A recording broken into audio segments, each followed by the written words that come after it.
Romanos 12, versículo 9, a palavra de Deus diz: o amor seja sem hipocrisia. Detestai o mal, apegando-se ao bem. Amai-vos cordialmente uns aos outros com amor fraternal. De que forma? Preferindo-vos em honra uns aos outros. No zelo, não sejais remissos. Remisso significa lento, indolente, mão remissa, né? a mão preguiçosa. Então, no zelo, não sejais remissos, indolentes. Sede fervorosos de espírito, servindo ao Senhor. Regozijai-vos na esperança, sede pacientes na tribulação e na oração perseverantes. Compartilhai as necessidades dos santos, praticai a hospitalidade. Abençoai os que vos perseguem. Abençoai e não amaldiçoeis. Alegrai-vos com os que se alegram e chorai com os que choram. Tende o mesmo sentimento uns para com os outros. Em lugar de serdes orgulhosos, condescendei com o que é humilde. Não sejais sábios aos vossos próprios olhos. Não torneis a ninguém mal por mal. Esforçai-vos para fazer o bem perante todos os homens. Se possível, quando depender de vós, tende paz com todos os homens. Não vos vingueis a vós mesmos, amados, mas dai lugar à ira, porque está escrito: a mim pertence a vingança, eu é que retribuirei, diz o Senhor. Pelo contrário, se o teu inimigo tiver fome, dá-lhe de comer. Se tiver sede, dá-lhe de beber. Porque fazendo isto, amontoará brasas vivas sobre a sua cabeça. Não te deixes vencer do mal, mas vence o mal com o bem. Amém? Nessas semanas que antecederam este culto de hoje, nós falamos aqui sobre o que é ser igreja. Falamos que nós somos uma geração eleita, um sacerdócio real, nação santa, um povo adquirido, de propriedade exclusiva de Deus. E hoje eu queria comentar com você, dentro desse mote, né, desse pano de fundo do que é ser igreja, de como é que vive a igreja. Nós seremos conhecidos, não seremos conhecidos pelas nossas palavras, mas seremos conhecidos pelo amor. Jesus disse isto, né? Que Mateus 5,16, por exemplo, que os homens, vendo as nossas boas obras, glorifiquem ao Pai Celestial. 1 Coríntios 16,14 diz que todos os nossos atos devem ser feitos em amor. Todos. Jesus também falou e ensinou que nisto conhecerão que sois meus discípulos, se tiverdes amor uns para com os outros. Só que esse texto mostra este amor numa dimensão mais abrangente. Você viu a expressão aqui que eu frisei algumas vezes, com todos os homens, todos os homens, todos os homens, porque a nossa tendência é amar aqueles que nos amam. É gostoso, não é? E Jesus também disse lá no Sermão da Montanha, que se nós amarmos somente aqueles que nos amam, não fazemos nenhum mérito, não tem nenhum mérito. Nosso mérito em relação a Deus é amar os nossos inimigos, aqueles que não nos amam. aqueles que nos desprezam. Isto é ser cristão. Isto é ser cristão. Então, eu vou agora fatiar esse texto aqui, bem devagarzinho, para a gente entender como é que é esta vida, como é que é ser igreja, o que é ser igreja no meio desta sociedade, o que é ser igreja como sal da terra e luz do mundo. Que volto a repetir, as pessoas não vão ser impactadas pelas nossas palavras. O povo está cansado de palavra, está cansado de discurso. As pessoas serão conhecidas e serão impactadas, serão atraídas pelo amor. Foi por isso que São Francisco de Assis declarou uma frase muito célebre, dizendo o seguinte: pregue o evangelho o tempo todo. Se necessário for, use até palavras. Porque nós temos que pregar com as nossas atitudes. As nossas atitudes. Então eu queria comentar com você cada parte aqui, a partir do verso 9, para que nós possamos absorver o ensino sobre o que é ser igreja por essa perspectiva do amor. Do amor. Então o primeiro verso que vamos trabalhar é o verso 9. O amor deve ser sem hipocrisia. O que significa isso? De forma sincera. O hipócrita é mentiroso. Ele disfarça, ele é ator. Esse termo é um termo de onde se nasceu a palavra ator, representação. Então, Paulo está dizendo, olha, o amor não pode ser representado, ele deve ser com transparência, com sinceridade, com franqueza. Então, ele está dizendo, o amor deve ser franco. O amor também, isto me chamou a atenção, eu nunca tinha visto por esse aspecto, na continuidade do versículo diz assim, detestai o mal apegando-vos ao bem. Então, quem ama, além de amar com franqueza, com sinceridade, com transparência, amar é detestar o mal. Você pode repetir isso, por favor? Porque às vezes nós achamos que, não, eu tenho que amar todo mundo, então eu vou aceitar tudo. Não é isso que a Bíblia está dizendo. Detestai o mal, rechace o mal e apegue-se ao bem. Vamos dar um exemplo disso. O mal chega até você, a mentira chega até você. Você não pode ser conivente com a mentira. Isso é mal. Uma pessoa envolve você numa situação, num conflito, conta uma mentira para você e diga, olha, se alguém perguntar, você sustenta isso. Aí você fala assim, bom, por amor a você eu vou fazer isso. Não, está errado. A Bíblia está dizendo, deteste o mal.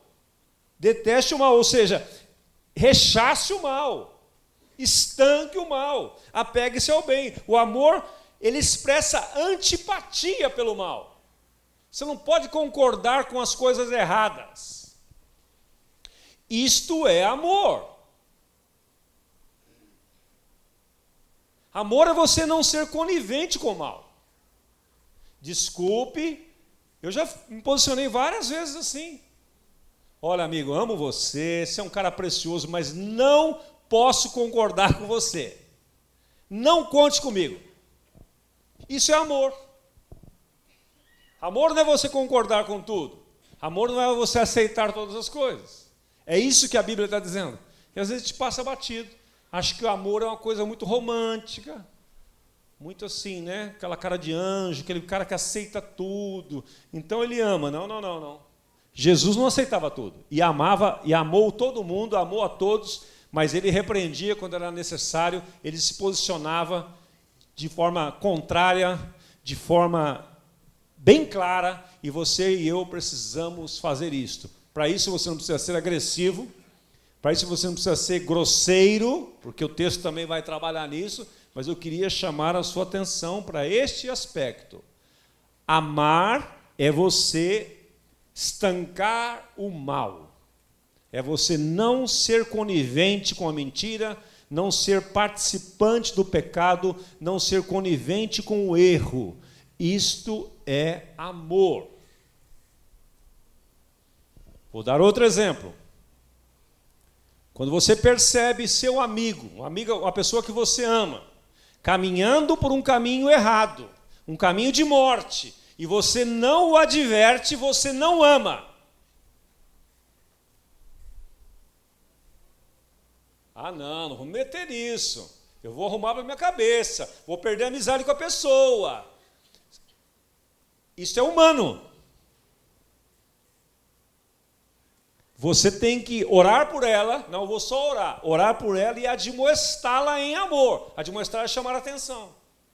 Olha, amigo, amo você, estou vendo você nessa situação, estou vendo você caminhando por um caminho de morte, e por amor a você, eu quero dizer que você está errado. Porque a Bíblia diz, você tem que ter embasamento bíblico, isto é amor. Você não pode ser conivente com o mal. E muitas vezes, para nós mantermos a nossa amizade, não importa se a pessoa vai se arrebentar, e ela vai se arrebentar, que você sabe que ela vai se arrebentar. Porque Provérbios 14, 12 diz, há caminhos que ao homem parece ser direito, mas o fim deles leva à morte. Ora, você está vendo, mas você pensa assim, mas ela não está vendo? Muitas vezes não. Muitas vezes a pessoa está tão envolvida emocionalmente numa situação, num relacionamento errado, num perigo, num flerte, num perigo de um relacionamento que pode levá-la à morte, levá-la ao divórcio, levá-la à fornicação, levá-la à queda, levá-la ao fracasso, perder tudo. E você não avisa. Que amor é esse? Que amor é esse? Aí a pessoa vai se arrebentar e vai sobrar para você.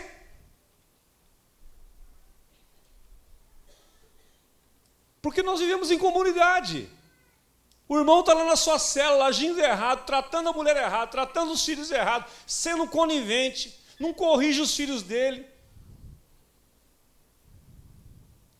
Os filhos estão se perdendo, você já tem um pouco mais de experiência, você sabe, você está vendo aquela atitude, por exemplo, mexer com a educação de filhos é uma loucura, mas tem que mexer, por amor.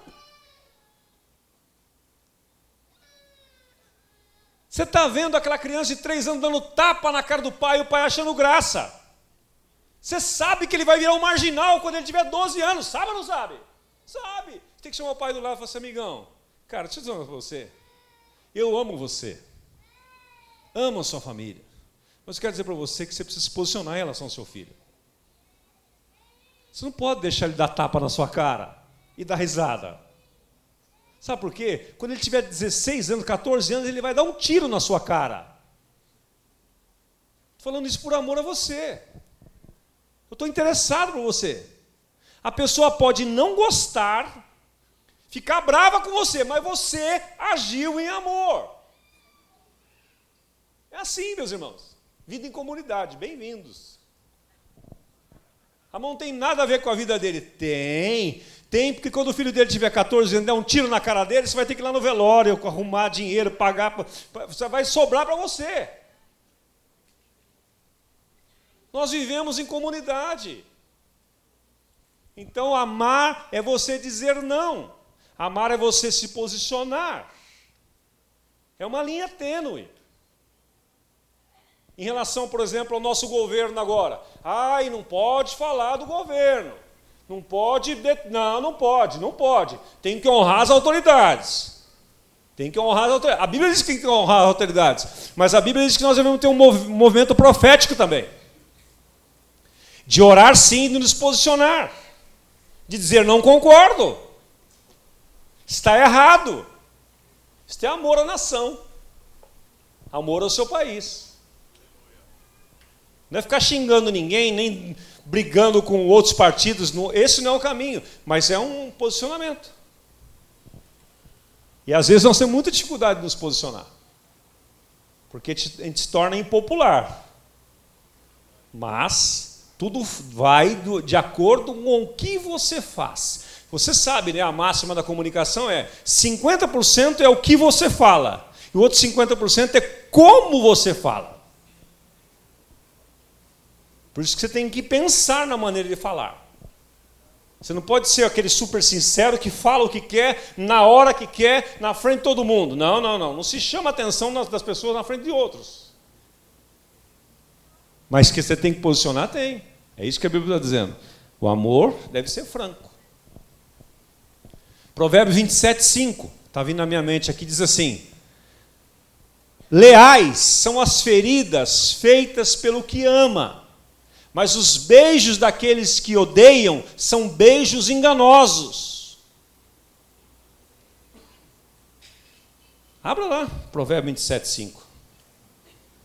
Já que estamos no tema mesmo, deixa eu pegar na versão da Bíblia Mensagem aqui, que esses dias eu usei esse texto para falar com o irmão. E confesso para você, eu falei, o cara vai ficar muito bravo comigo, nunca mais querer olhar na minha cara.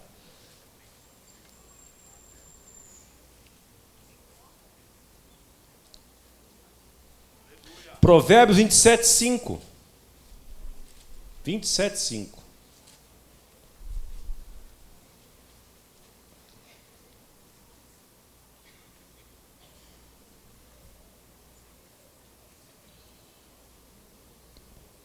Na versão da Bíblia NTLH diz assim: é melhor a crítica franca do que o amor sem franqueza, amor com hipocrisia. É melhor a crítica franca do que o amor sem franqueza. O amigo quer o nosso bem, mesmo quando nos fere. Mas quando o inimigo abraçar você, tome cuidado. Então, as pessoas que mais me amam são aquelas que mais me falam a verdade. E eu quero dizer para você que às vezes elas não falam a verdade do jeito, no tom que eu gostaria, André. No tom, no momento. Você sabe que eu tenho aquele momento. Eu tenho aquele momento, Eliel. Aquele momento, eu falo, me fala a verdade agora. Mas me fala no tom que eu gosto de ouvir. Elas não acertam, Pedrinho. Não acertam sempre, não. E às vezes eu fico invocado, mas depois eu penso. Eu sempre me pergunto para mim mesmo, espera um pouquinho, essa pessoa quer o meu bem ou quer o meu mal?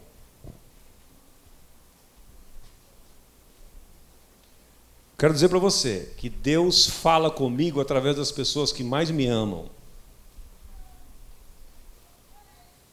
Pessoas que mais me amam nesta terra hoje, já que os meus pais morreram, é minha esposa. Ela é a que mais me ama, ela é a que mais me fala a verdade. E nem sempre ela fala no tom certo. Vem aqui, Osmar. Querido, eu quero dizer que eu amo você. Eu casei com você dia 27 de setembro de 1986. Eu jurei amor eterno a você. Está lembrado? Quando nós entramos, cantou a música tal. Ela não faz toda essa introdução. Ela fala, você está errado. Você está errado. Eu fico bravo, argumento e tal. Depois eu paro e penso, ela quer o meu bem ou quer o meu mal? Meus filhos me falam a verdade. Meus filhos me alertam. Às vezes eu discuto. O pai quer sempre ter razão, né? Mas eu paro, eu penso. Espera um pouquinho, eles querem o meu mal ou querem o meu bem? Meus amigos mais sinceros, pastor Carlos Alberto. O pastor Carlos Alberto ele introduz as pegadas na gente, entendeu? Assim, Osmar, você crê que eu te amo? Ferrou. Quando ele fala isso, tá dando até uma água, que agora deu até uma secura aqui. Você crê que eu te amo, Osmar? Creio, claro que eu creio. Então, Osmarzinho, filhão, seguinte, filhão. Um dia não vão ter garrafinha de água aqui, né? Já é um apelo. Ó, precisava fazer um curso na NASA. Misericórdia, José do céu. Muito obrigado.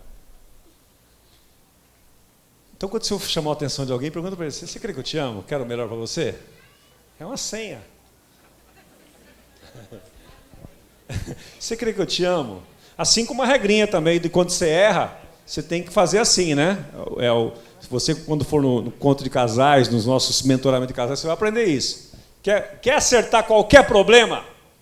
3 palavrinhas. Errei, me perdoe, amo você. Resolve qualquer problema, mas não pode ser só de palavras. Tem que ser com quebrantamento. Tá bom, errei, perdoa. Aí não funciona. Vem cá, meu bem. Eu reconheço que eu errei. Me perdoe. Olhando nos olhos. Eu amo você. Desarma qualquer bomba. Já desse eu pratiquei esse princípio de Provérbio 27 com alguns irmãos. Com a minha função de ser treinador aqui, né? Sou treinador, sabia? Sou treinador. Estou treinando a galera aqui. Aí eu chamei um deles e falei, então, o que você fez aquele dia foi assim, foi bom. Pode ser melhor se você ajustar aqui, tal. Não faça mais assim. Não faça... E eu falei, o cara vai me odiar. Porque eu fiz um teste, eu não tinha toda essa liberdade com ele, mas eu fiz com jeito. Ele mandou uma mensagem para mim, 11h30 da noite, dizendo, muito obrigado por você olhar nos meus olhos, corrigir os meus defeitos, você ganhou honra comigo, obrigado.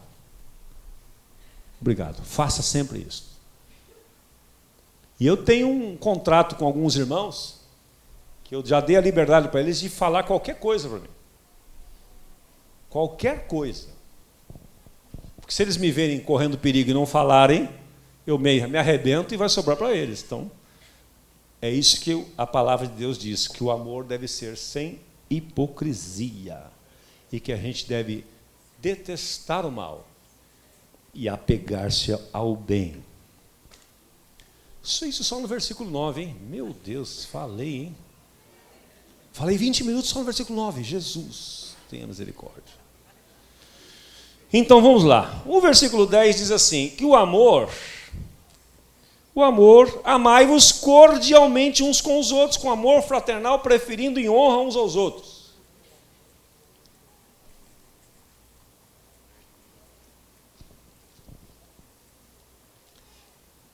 Essa palavra cordialidade significa afeição. Então nós devemos amar cordialmente, com afeição, com amabilidade, com ternura. O amor não pode ser grosso, não pode ser rude, tem que ter ternura. Ou como diria o Che Guevara, né? Hay que endurecer, mas não perder a ternura.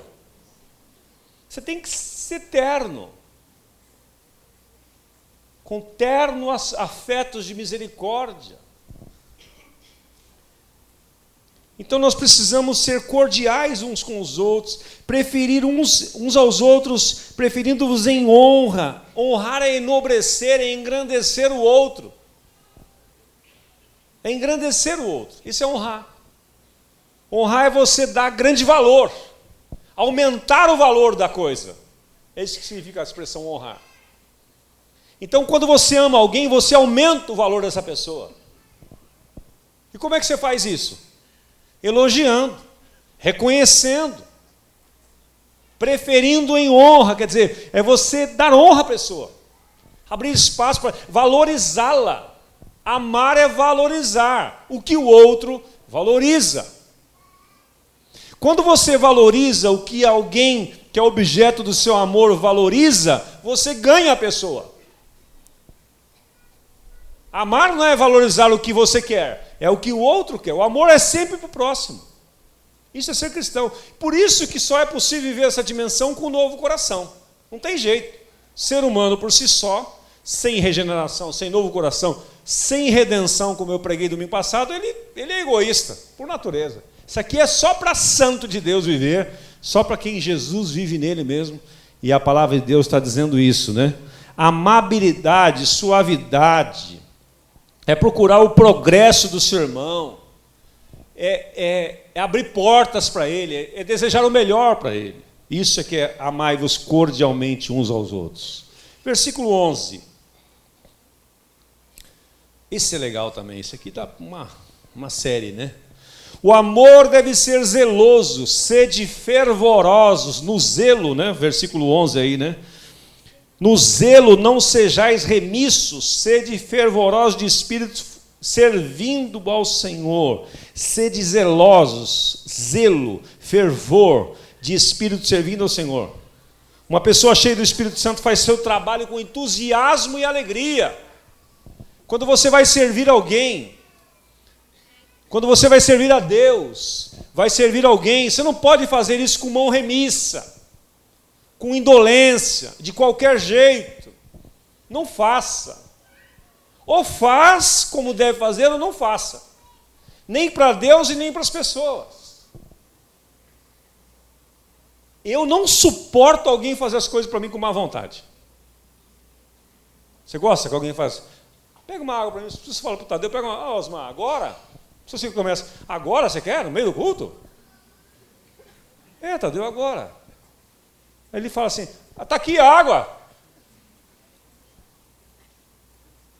Você quer que abra, Osmar? Eu já tinha falado para ele, senta aí, fica quieto. Relaxa, eu vou buscar essa água.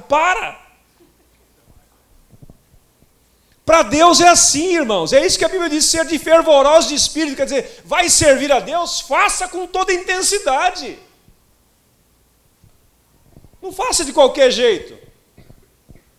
Vai liderar uma célula, faça com intensidade. Não vai se arrastando, murmurando. Agora os caras inventaram esse treinamento toda terça-feira, eu não aguento mais. Não venha. Ora, simples. Escreva um e-mail para carlosalberto@cgbr, pede baixa do seu ministério e está tudo certo. Ora, é simples. Mas venha com amor, venha com zelo. Não seja indolente quando for servir a Deus e servir as pessoas. Senão Deus não se agrada. A Bíblia diz lá em Eclesiastes capítulo 5 que Deus não se agrada de sacrifício de tolos. Isso é tolice. Então a Bíblia está dizendo, sede fervorosos de espírito, servindo ao Senhor. Uma pessoa cheia do Espírito faz seu trabalho com entusiasmo e alegria, como se estivesse fazendo para o Senhor.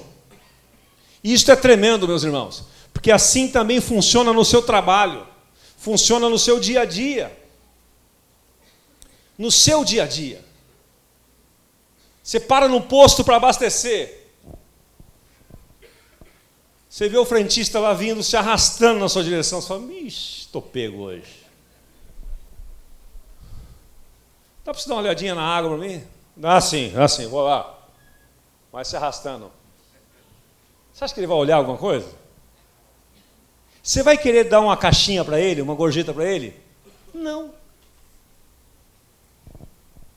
Vou ensinar uma técnica para você que eu faço.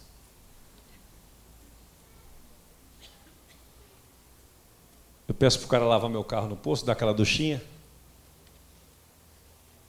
Eu pego um dinheirinho, vou lá.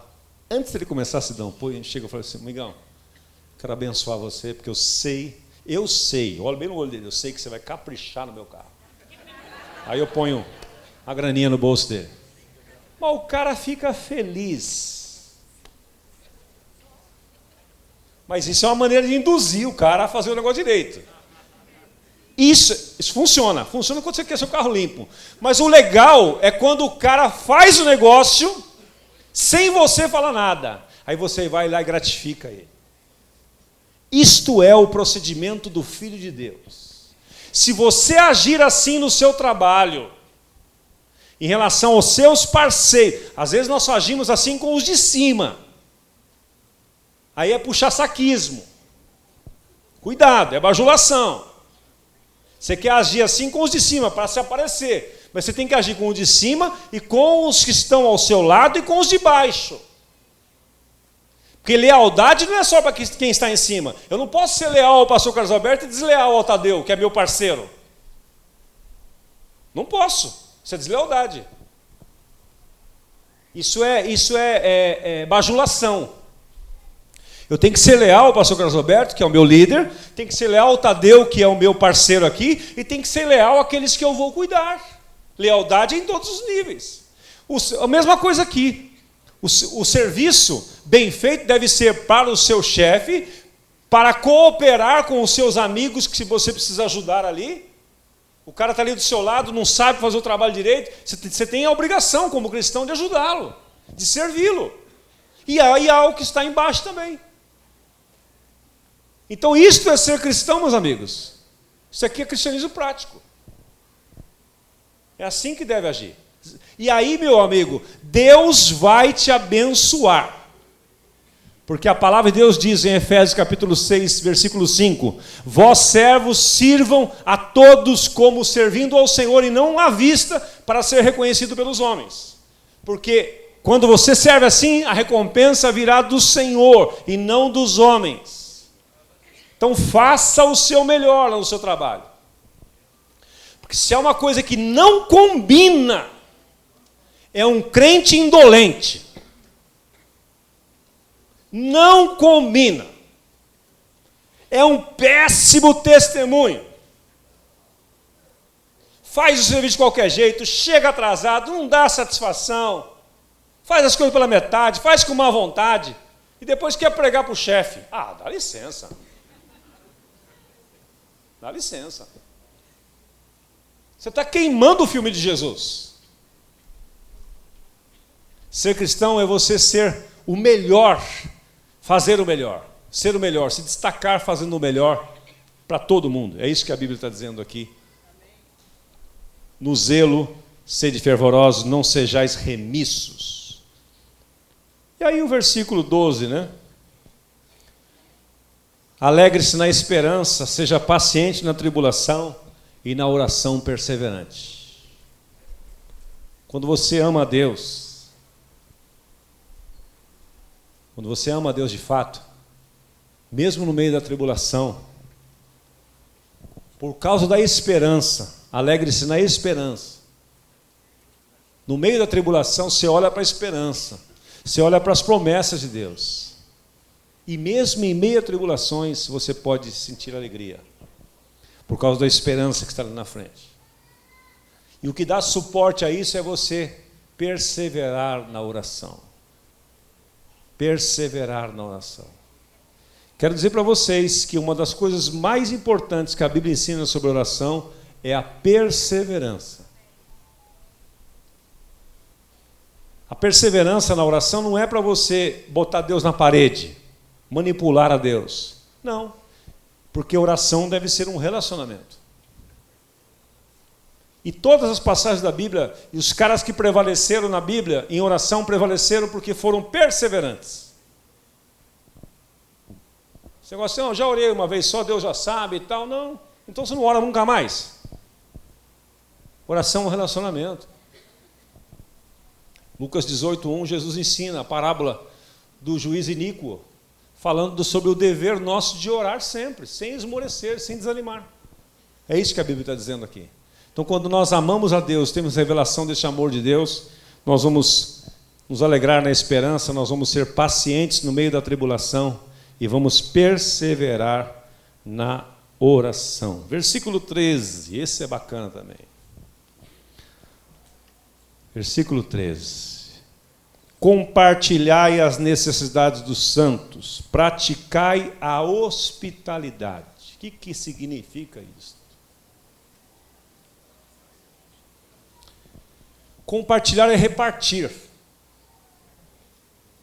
Quem ama, reparte. Quem ama, doa. Quem ama, abençoa. Compartilhar com os santos nas suas necessidades é ajudar os cristãos necessitados. Hoje de manhã, quando nós fizemos o ofertório aqui, nós lembramos, e eu vou repetir agora, de você na sua célula reconhecer as pessoas que estão desempregadas. Nosso país passa por uma crise sem precedentes nesta área. Mais de 10 milhões de pessoas desempregadas.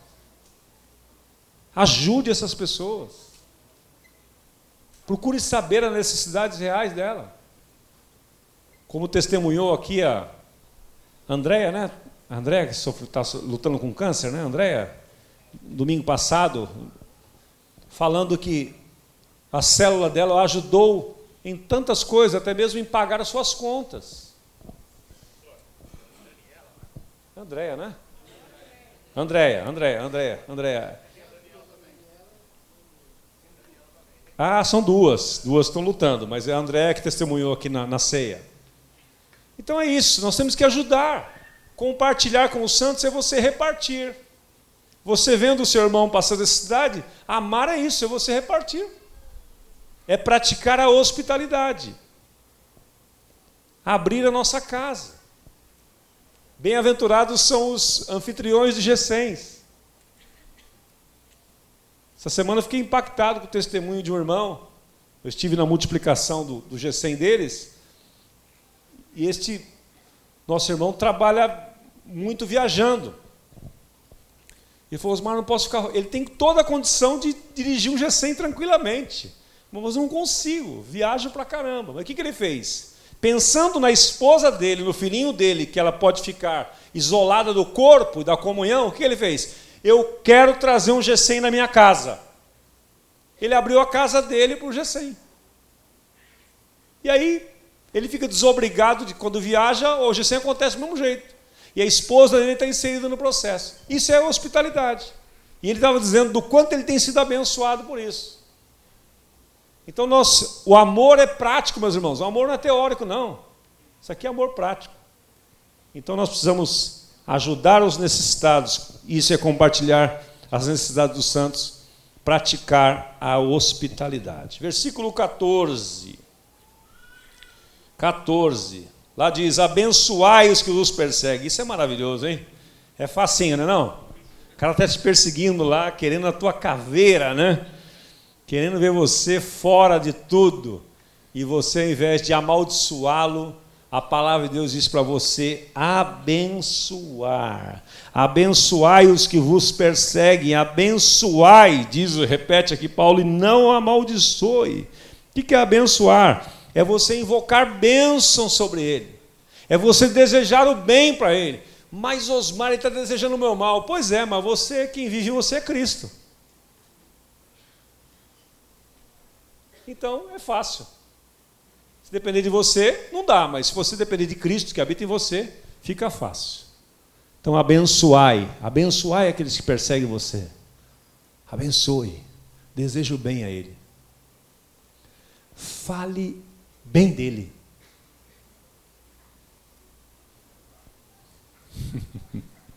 Ele fala mal de você pra caramba. Fale bem dele.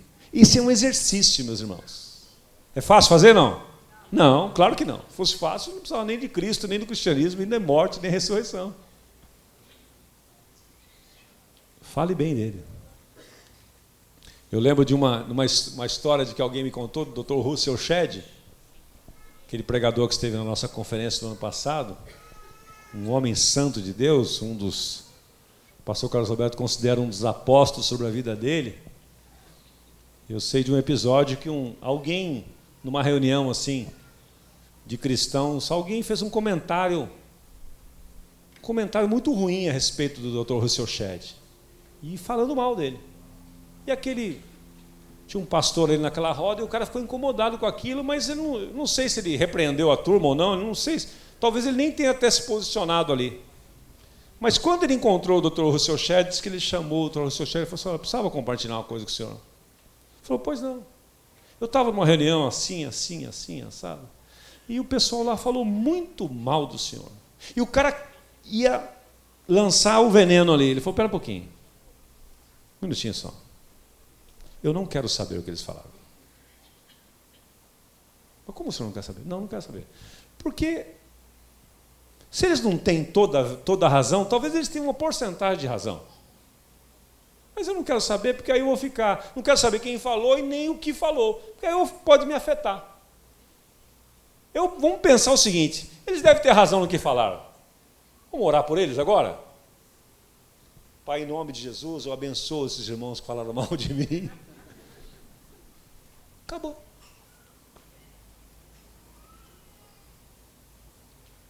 Quando alguém falar mal de você, pense o seguinte, quanto por cento essa pessoa tem de razão? Será que ela tem uns 5% de razão no que está falando? Trabalhe nessa porcentagem. Receba isso como uma consultoria gratuita. Mas criticou, falou. Então, pega a porcentagem. Faz aquilo um degrau para você. Suba naquilo. Melhore. Se você não for criticado nunca, você vai caminhando por caminhos de morte e não está nem sabendo. Então nós precisamos ter sabedoria, meus irmãos, em todas as coisas. Em todas as coisas. Abençoe o que te persegue. Abençoe. Falou mal de você, fale bem dele. Desejou o seu mal. Brigou por você por causa da vaga, dê a vaga para ele. Se é meu lugar, claro, estava aguardando para você, estou saindo daqui agora. Acabou a briga. Acabou a briga.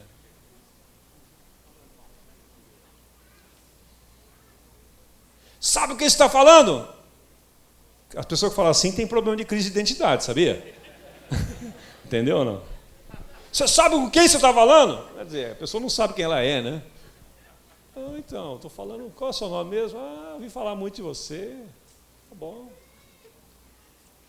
Isso é uma arte, meus irmãos. É um desafio grande viver esse tipo de cristianismo aqui. Bíblico. Versículo 15. Alegrai-vos com os que se alegram e chorai com os que choram. Qual que é mais difícil fazer? Alegrar-se com os que se alegram. Eu vi poucos se alegrar comigo a semana passada aqui.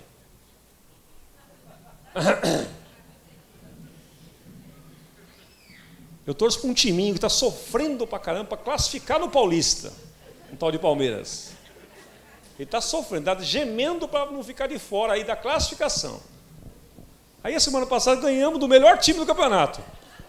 Ninguém veio dar parabéns para mim. Que é difícil se alegrar com o que se alegra. Brincadeiras à parte, fica a lição aí, né? Nós precisamos aprender. O time do seu irmão foi campeão, parabenize-o. Parabenize-o. Aquele cara que falou mal de você foi promovido, vai lá e parabenize-o. Isso é loucura. Isso é cristianismo. Alegre-se com os que se alegram e chore com os que choram. Chore com os que choram, não vão nem gastar tempo nisso, que isso nós fazemos com muita facilidade. Versículo 16. Esse é bom também. Tende o mesmo sentimento uns para com os outros, em lugar de ser desorgulhosos, condescendei com o que é humilde, não sejais sábios aos vossos próprios olhos. Condescender significa aceitar serviços humildes. Aprendi isso, eu não sabia que era isso. Condescendei com o que é humilde. Quando eu não sei a Bíblia, eu vou no dicionário. Engraçado, né? E o dicionário ajuda a gente. Fiz a minha colinha aqui, ó. Em lugar de ser desorgulhosos, condescendei com o humilde. Boiei.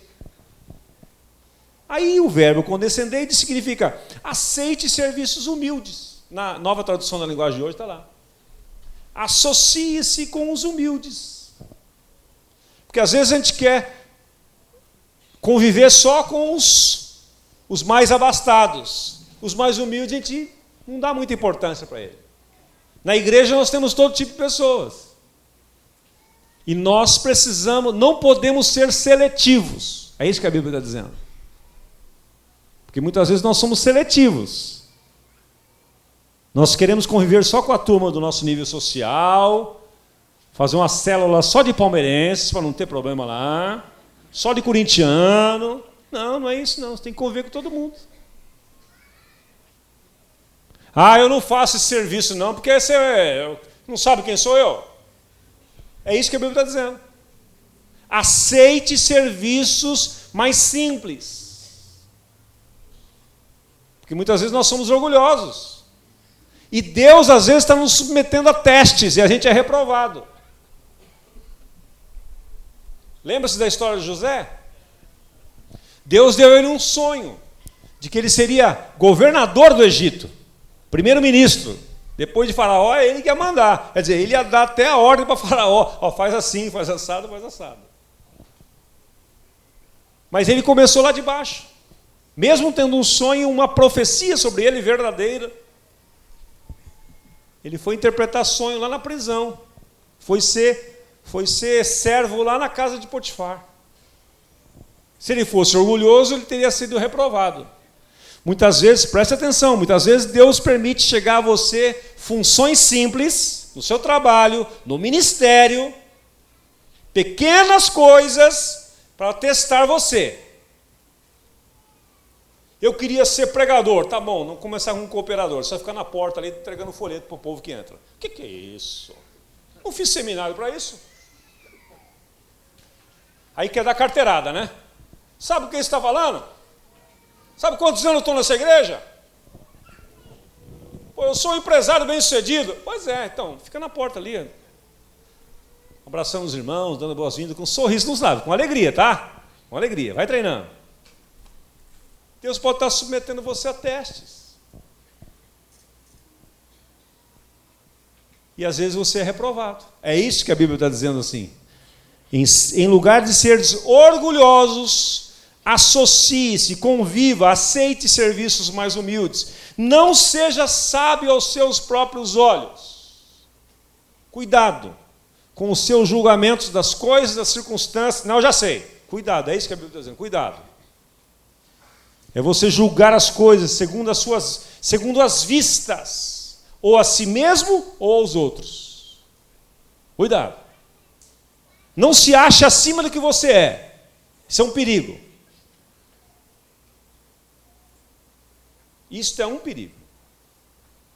Versículo 17. A ninguém torneis mal por mal. Isso não precisa nem explicar, né? O cara fez o mal para você, pague o mal com o bem. Simples. Xingou você no trânsito, você abre a mão para fora assim e fala, me perdoe. Você desconcerta o cara. Faz o teste. Quando você fizer uma barbeiragem no trânsito, o cara vier do seu lado assim para xingar você, você abre o ouvido e fala assim, rapaz, eu errei, me perdoe. Só não fale amo você, porque aí pode, né? Achei ele pode, com a conotação na nação, pode dar errado o negócio, pode dar ruim o negócio. Cara, errei.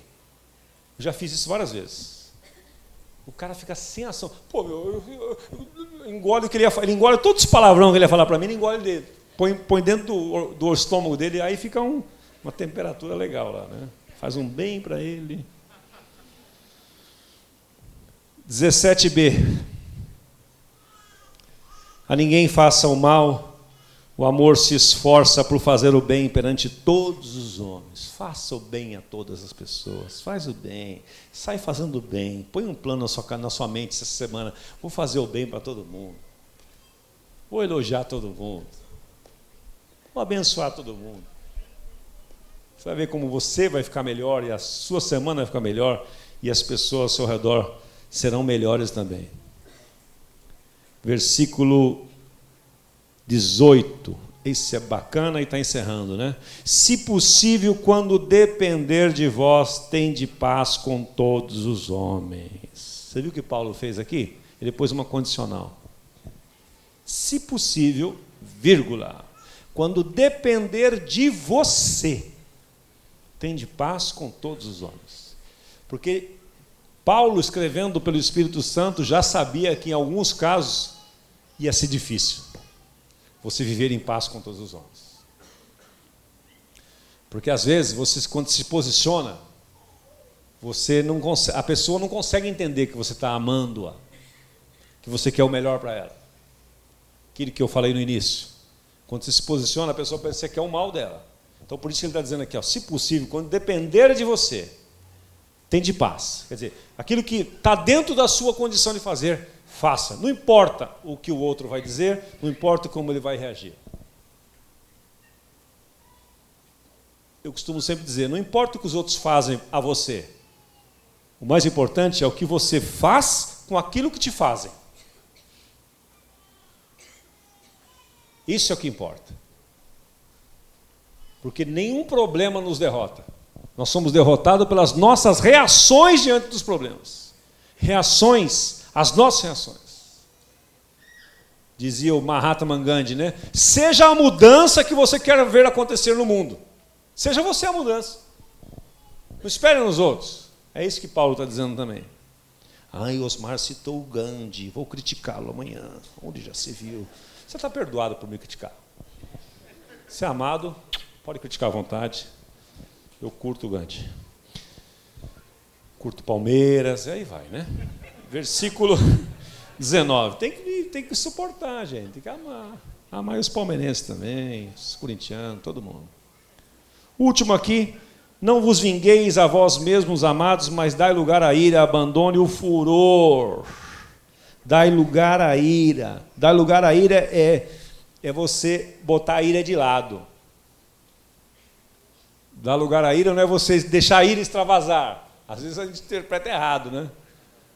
Dai lugar à ira quer dizer, tire a ira. Não permita ela fluir, aquele azedume, aquela vontade de criticar, de falar mal, de brigar. Dai lugar a isso, quer dizer, tira fora isso. Tira fora isso.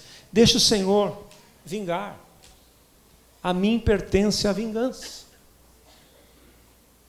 O melhor negócio do mundo é você sofrer injustamente. Diz o apóstolo Pedro, lá em 1 Pedro capítulo 3, ou 2, não me lembro exatamente, mas acho que é 2. 2, que ele fala do exemplo de Jesus. Então, falou mal de você, deixa falar. Não se aveste, não. E aí, então, para completar aqui, o versículo 20 é maravilhoso, né? Para encerrar o fecho aqui. Pelo contrário, se teu inimigo tiver fome, dá-lhe de comer. Se tiver sede, dá-lhe de beber. Porque se você fizer isso, você vai amontoar brasas de fogo sobre a cabeça dele. Não te deixes vencer do mal, mas vença o mal com o bem. Vença o mal com o bem. Isto é o amor prático. Amém, Jesus. 18:33, encerrou.